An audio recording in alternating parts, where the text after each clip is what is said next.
Maayong gabi, coaches from grade 8. So mag-bracketing na ta karon, no.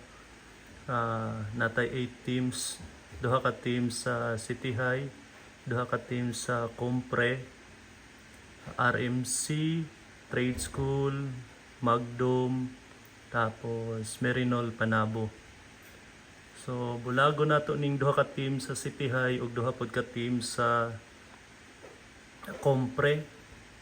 And then remaining teams atoan lang siyang i-draw lots na.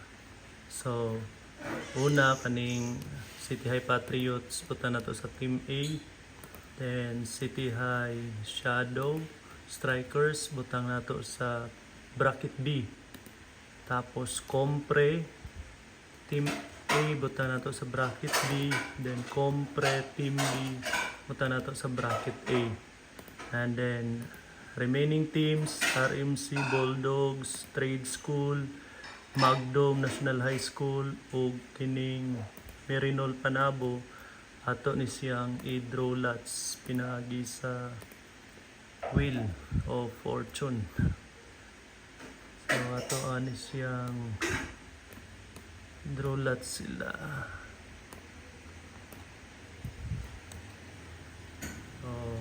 First team butang nato sa bracket A.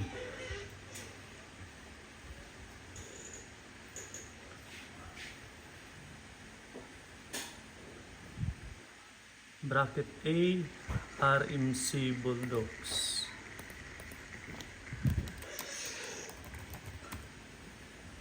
Next team butang sa bracket B.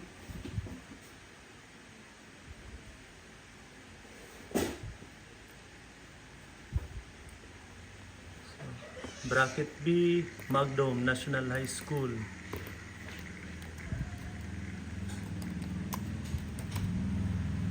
The next team butang sa bracket A.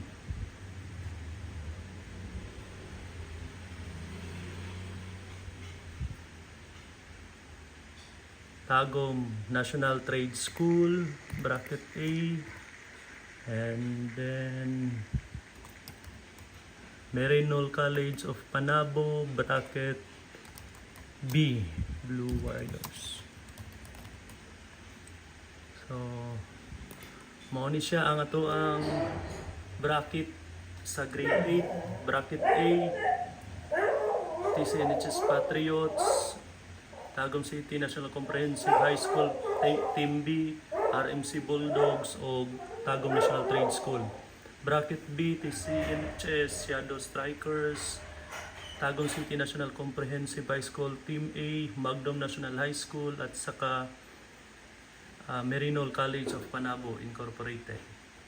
So, mano ni atong expected nga schedule up to championship na ni siya.